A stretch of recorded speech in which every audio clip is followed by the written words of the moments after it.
नेमकी घटना काय घडली होती आणि काय निकाल लागलेले आहे? ही घटना 1/4/2021 ची आहे। रात्री 9:30 वाजता ही फिर्यादी तिच्या आईच्या घरी असताना यातला आरोपी जो तिचा पती आहे तो तिच्या घरी गेला आणि किरकोळ कारणावरून त्यांचा वाद झाला आणि त्या कारणावरून तिच्यावर फिर्यादीवर याने प्राणघातक हल्ला केला। तिला वाचवायला तिची सासू मध्ये आलेली असताना त्यात सासूवर हल्ला होऊन सासू मयत झालेली आहे आणि फिर्यादी पण गंभीर जखमी झालेली आहे। तर यात 302 आणि 307 भादवीनुसार गुन्हा दाखल करून दोषारोपपत्र माननीय विद्यमान न्यायालयात दाखल करण्यात आलेलं होतं।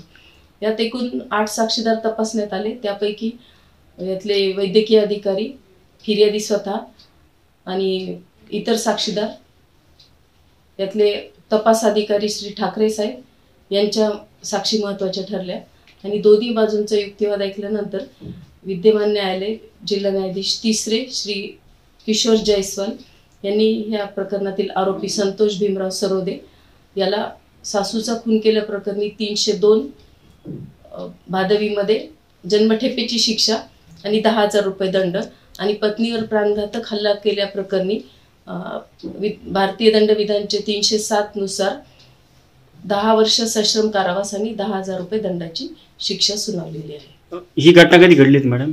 ही घटना 1/4/2021 ला रात्री 9:30च्या सुमारास घडलेली आहे। का नाव मॅडम आपलं? माझं नाव ॲडव्होकेट जयश्री बोराडे।